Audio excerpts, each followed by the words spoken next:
Chapter 5. The Avenging Angels. All night their course lay through intricate defiles and over irregular and rock-strewn paths. More than once they lost their way, but Hope's intimate knowledge of the mountains enabled them to regain the track once more. When morning broke, a scene of marvellous though savage beauty lay before them. In every direction the great snow-capped peaks hemmed them in, peeping over each other's shoulders to the far horizon. So steep were the rocky banks on either side of them that the larch and the pine seemed to be suspended over their heads, and to need only a gust of wind to come hurtling down upon them. Nor was the fear entirely an illusion, for the barren valley was thickly strewn with trees and boulders which had fallen in a similar manner. Even as they passed, a great rock came thundering down with a hoarse rattle which woke the echoes in the silent gorges and startled the weary horses into a gallop. As the sun rose slowly above the eastern horizon, the caps of the great mountains lit up one after the other like lamps at a festival, until they were all ruddy and glowing. The magnificent spectacle cheered the hearts of the three fugitives and gave them fresh energy. At a wild torrent which swept out of a ravine, they called a halt and watered their horses, while they partook of a hasty breakfast. Lucy and her father would fain have rested longer, but Jefferson Hope was inexorable. "They will be upon our track by this time," he said. "Everything depends upon our speed. Once safe in Carson, we may rest for the remainder of our lives." During the whole of that day they struggled on through the defiles, and by evening they calculated that they were more than 30 miles from their enemies. At night time they chose the base of a beetling crag, where the rocks offered some protection from the chill wind, and there, huddled together for warmth, they enjoyed a few hours' sleep. Before daybreak, however, they were up and on their way once more. They had seen no signs of any pursuers, and Jefferson Hope began to think that they were fairly out of reach of the terrible organization whose enmity they had incurred. He little knew how far that iron grasp could reach, or how soon it was to close upon them and crush them. About the middle of the second day of their flight, their scanty store of provisions began to run out. This gave the hunter little uneasiness, however, for there was game to be had among the mountains, and he had frequently before had to depend upon his rifle for the needs of life. Choosing a sheltered nook, he piled together a few dried branches and made a blazing fire, at which his companions might warm themselves, for they were now nearly 5,000 feet above sea level, and the air was bitter and keen. Having tethered the horses and bade Lucy adieu, he threw his gun over his shoulder and set out in search of whatever chance might throw in his way. Looking back, he saw the old man and the young girl crouching over the blazing fire, while the three animals stood motionless in the background. Then the intervening rocks hid them from his view. He walked for a couple of miles through one ravine after another without success, though from the marks upon the bark of the trees and other indications, he judged that there were numerous bears in the vicinity. At last, after 2 or 3 hours' fruitless search, he was thinking of turning back in despair, when, casting his eyes upwards, he saw a sight which sent a thrill of pleasure through his heart. On the edge of a jutting pinnacle, 300 or 400 feet above him, there stood a creature somewhat resembling a sheep in appearance, but armed with a pair of gigantic horns. The bighorn, for so it is called, was acting probably as a guardian over a flock which were invisible to the hunter. But fortunately it was heading in the opposite direction and had not perceived him. Lying on his face, he rested his rifle upon a rock and took a long and steady aim before drawing the trigger. The animal sprang into the air, tottered for a moment upon the edge of the precipice, and then came crashing down into the valley beneath. The creature was too unwieldy to lift, so the hunter contented himself with cutting away one haunch and part of the flank. With his trophy over his shoulder, he hastened to retrace his steps, for the evening was already drawing in. He had hardly started, however, before he realized the difficulty which faced him. In his eagerness he had wandered far past the ravines which were known to him, and it was no easy matter to pick out the path which he had taken. The valley in which he found himself divided and subdivided into many gorges, which were so like each other that it was impossible to distinguish one from the other. He followed one for a mile or more until he came to a mountain torrent, which he was sure that he had never seen before. Convinced that he had taken the wrong turn, he tried another, but with the same result. Night was coming on rapidly, and it was almost dark before he at last found himself in a defile which was familiar to him. Even then, it was no easy matter to keep to the right track, for the moon had not yet risen, and the high cliffs on either side made the obscurity more profound. Weighed down with his burden, and weary from his exertions, he stumbled along, keeping up his heart by the reflection that every step brought him nearer to Lucy, and that he carried with him enough to ensure them food for the remainder of their journey. He had now come to the mouth of the very defile in which he had left them.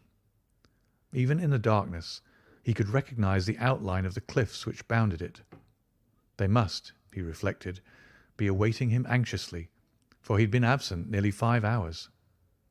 In the gladness of his heart he put his hands to his mouth and made the glen re-echo to a loud halloo as a signal that he was coming.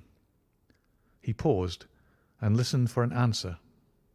None came, save his own cry, which clattered up the dreary silent ravines and was borne back to his ears in countless repetitions. Again he shouted, even louder than before, and again no whisper came back from the friends whom he had left such a short time ago. A vague, nameless dread came over him, and he hurried onwards frantically, dropping the precious food in his agitation. When he turned the corner, he came full in sight of the spot where the fire had been lit.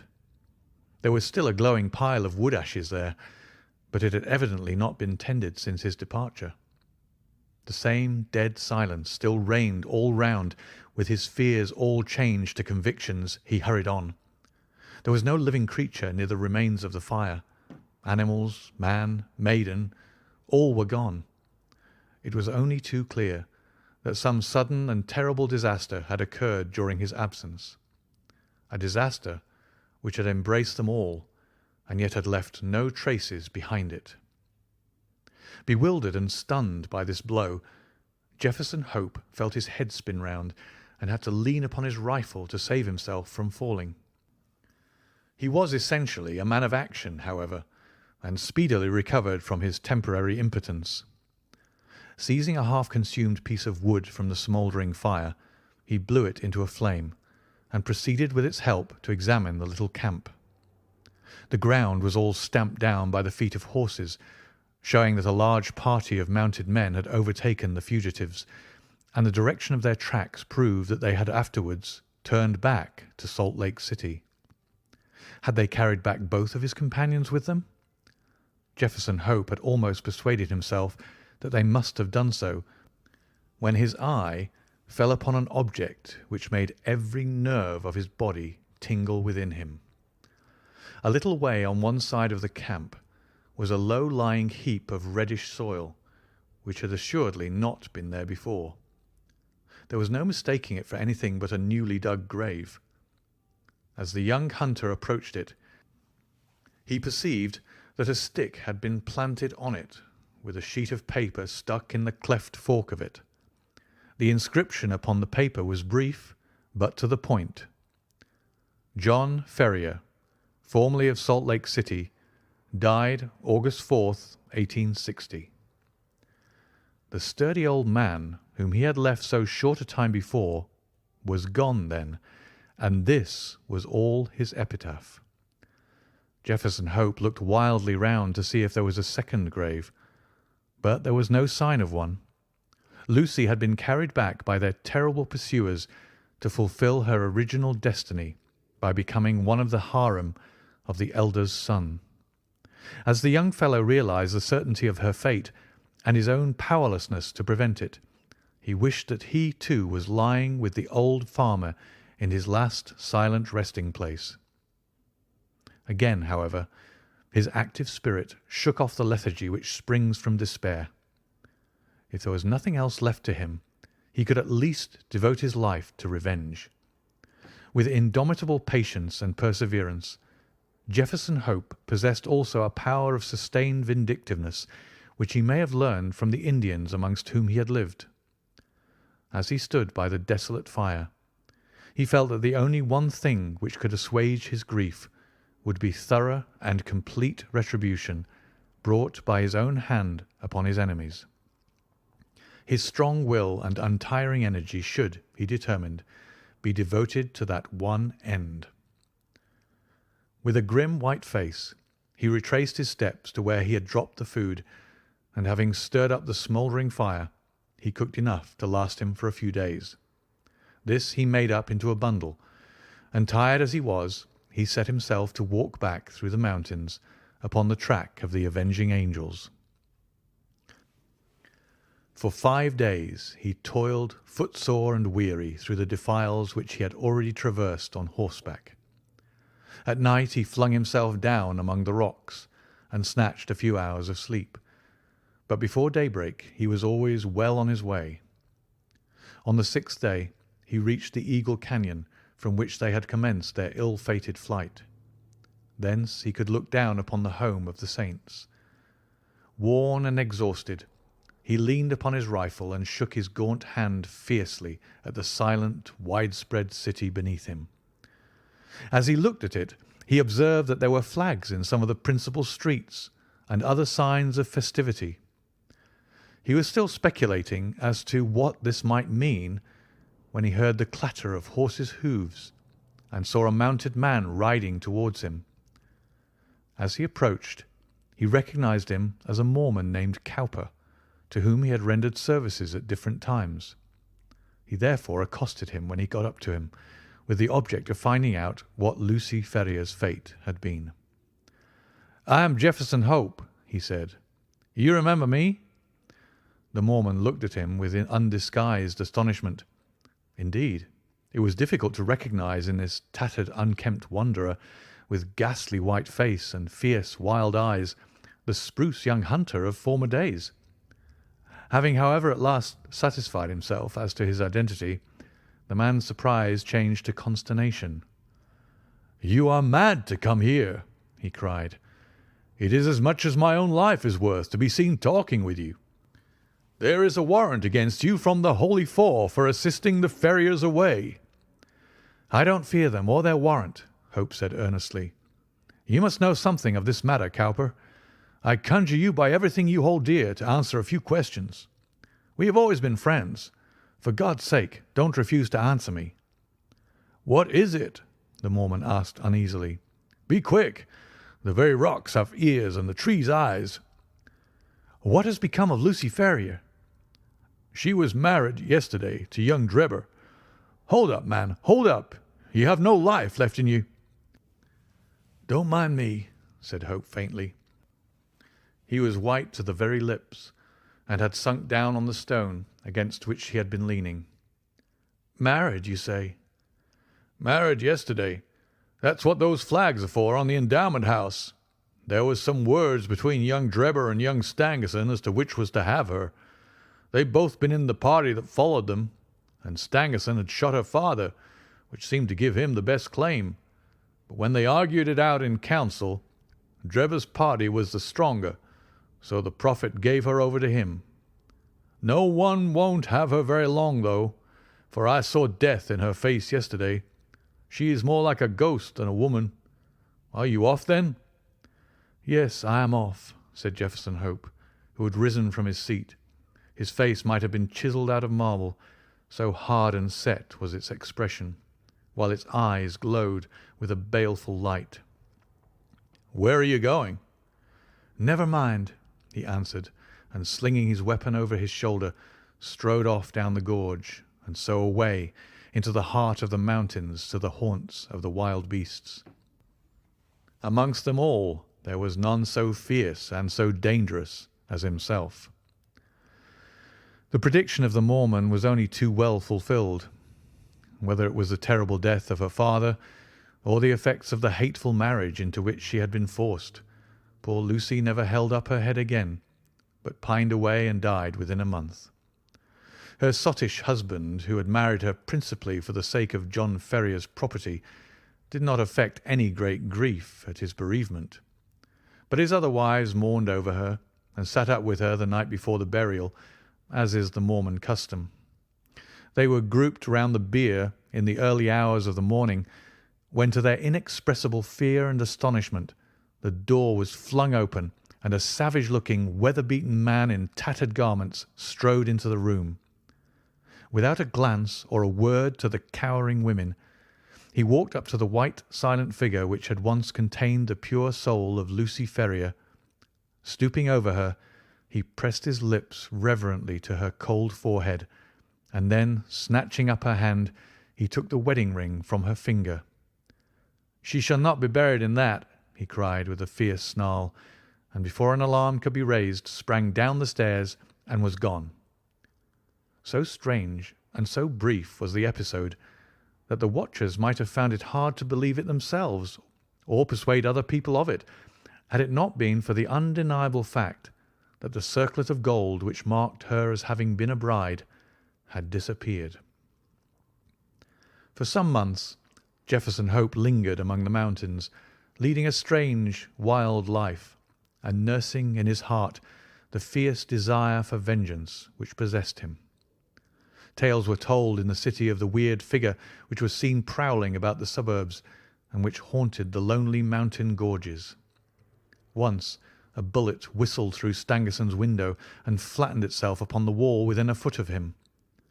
On another occasion, as Drebber passed under a cliff, a great boulder crashed down on him, and he only escaped a terrible death by throwing himself upon his face.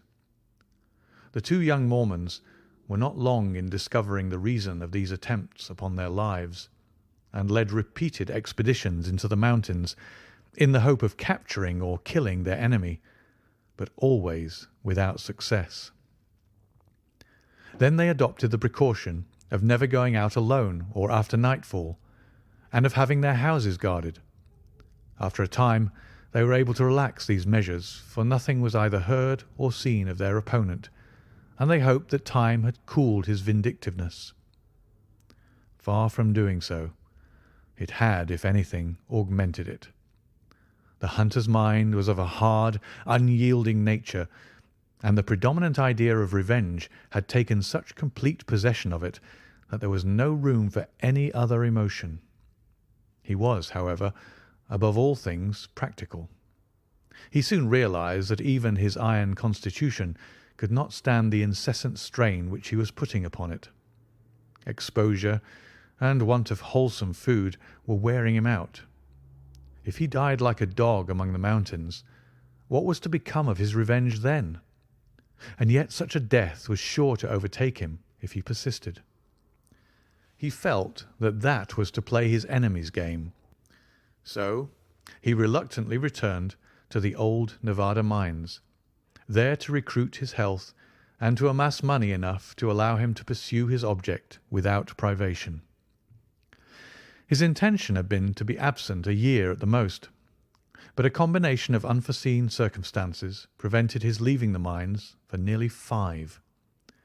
At the end of that time, however, his memory of his wrongs and his craving for revenge were quite as keen as on that memorable night when he had stood by John Ferrier's grave. Disguised, and under an assumed name, he returned to Salt Lake City, careless what became of his own life, as long as he obtained what he knew to be justice. There he found evil tidings awaiting him.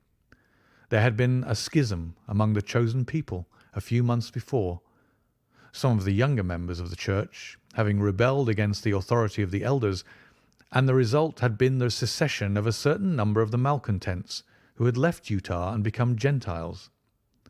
Among these had been Drebber and Stangerson, and no one knew whither they had gone. Rumour reported that Drebber had managed to convert a large part of his property into money, and that he had departed a wealthy man, while his companion, Stangerson, was comparatively poor. There was no clue at all, however, as to their whereabouts. Many a man however vindictive, would have abandoned all thought of revenge in the face of such a difficulty. But Jefferson Hope never faltered for a moment. With the small competence he possessed, eked out by such employment as he could pick up, he travelled from town to town through the United States in quest of his enemies. Year passed into year. His black hair turned grizzled, but still he wandered on, a human bloodhound, with his mind wholly set upon the one object upon which he had devoted his life. At last his perseverance was rewarded. It was but a glance of a face in a window, but that one glance told him that Cleveland in Ohio possessed the men whom he was in pursuit of. He returned to his miserable lodgings with his plan of vengeance all arranged. It chanced, however, that Drebber, looking from his window, had recognized the vagrant in the street and had read murder in his eyes. He hurried before a justice of the peace, accompanied by Stangerson, who had become his private secretary, and represented to him that they were in danger of their lives from the jealousy and hatred of an old rival. That evening Jefferson Hope was taken into custody, and not being able to find sureties, was detained for some weeks. When at last he was liberated, it was only to find that Drebber's house was deserted, and that he and his secretary had departed for Europe.